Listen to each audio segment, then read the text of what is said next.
Hello there, and welcome to this Key Stage 3 English exercise on qualifiers. So what are qualifiers? Well, qualifiers are also called qualifications. And these are words and phrases that provide more information about adjectives.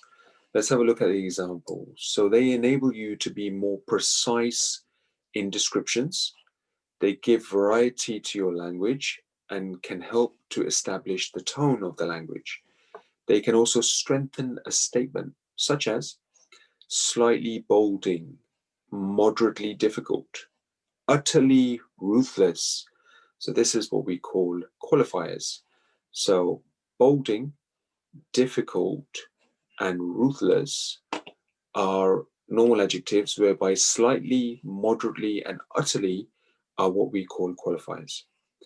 So let's go into a few more details and examples. So the pizza's only partially cooked.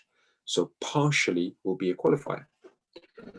You're desperately dull. Desperately will be a qualifier. I think I'm getting somewhat squiffy. Somewhat will be a qualifier. It's absolutely amazing. So absolutely will be a qualifier. It's marginally more interesting than watching paint dry, and you're breathtakingly beautiful.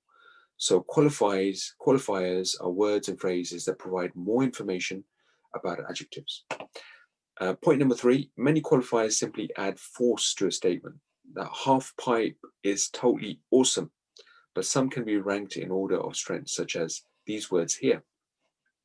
Qualifiers can be used rhetorically for persuasive effects. So it's slightly absurd to spend £30,000 on a banquet in aid of famine relief. That's an understatement. Or he's astonishingly stupid, which is an exaggeration. So qualifiers add information about adjectives. They make your writing more precise and varied, and they can add force to a statement or adjust its volume. They can be used for persuasive writing and also for exaggeration as well.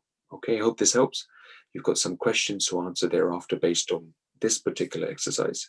Good luck with this, and we'll follow this up in our next lesson, whereby we'll go through all the questions together. Thank you.